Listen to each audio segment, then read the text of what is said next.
sahabat yang terkasih, renungan Sabda Hidup di awal pekan di hari Senin ini, khususnya pada hari raya Santo Petrus dan Santo Paulus, diambil dari Injil Matius bab 16 ayat 13 sampai 19.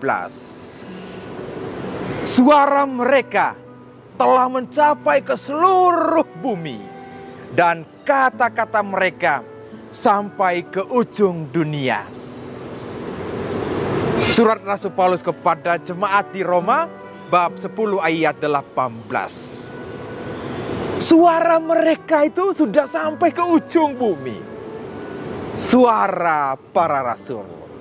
Nah, pertanyaannya, kok kita merayakan dua rasul yang berbeda dari perjalanan hidup mereka yang berbeda-beda? Wah, Santo Petrus, dia adalah Rasul Tuhan Yesus, waktu berbeda dengan kedua belasan yang lain. Dan Rasul Paulus beda dengan konteksnya, bagaimana dia pada awalnya namanya Saulus, kemudian diubah menjadi Paulus. Awalnya dia adalah pengkhianat, pembunuh orang-orang Kristen, tetapi kemudian menjadi rasul bangsa-bangsa. Nah, intisarinya, benang merahnya kira-kira di mana?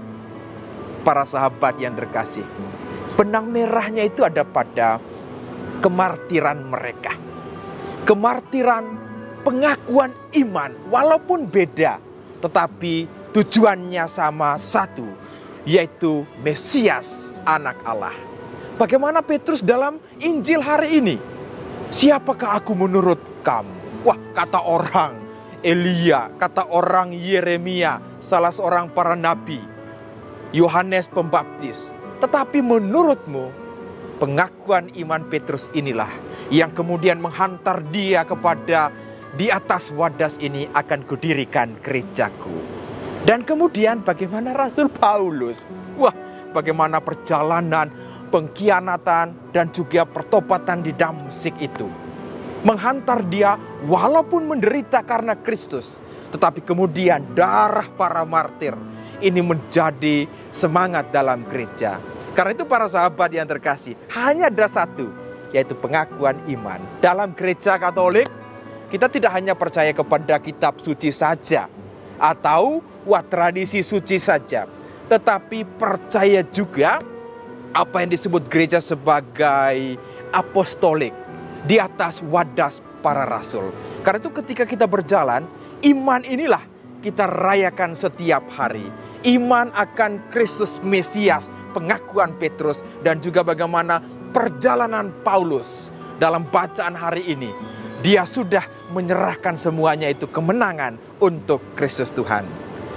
Para sahabat yang terkasih, kembali ke yang satu.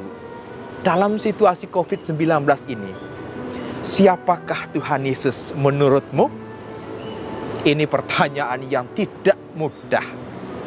Karena sebagai manusia ketika cobaan datang, ada banyak goncangan. Bahkan juga kita mempertanyakan, Tuhan, di manakah Engkau? Saya dan para sahabat ditantang pada hari ini. Dalam situasi penderitaan dunia dengan COVID-19 saat ini, siapakah Tuhan Yesus menurutmu? Mari tetaplah melangkah, tetaplah merenung.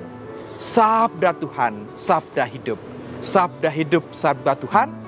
Tuhan Yesus memberkati, Bunda Maria merestui. Amin. Ku tetap percaya.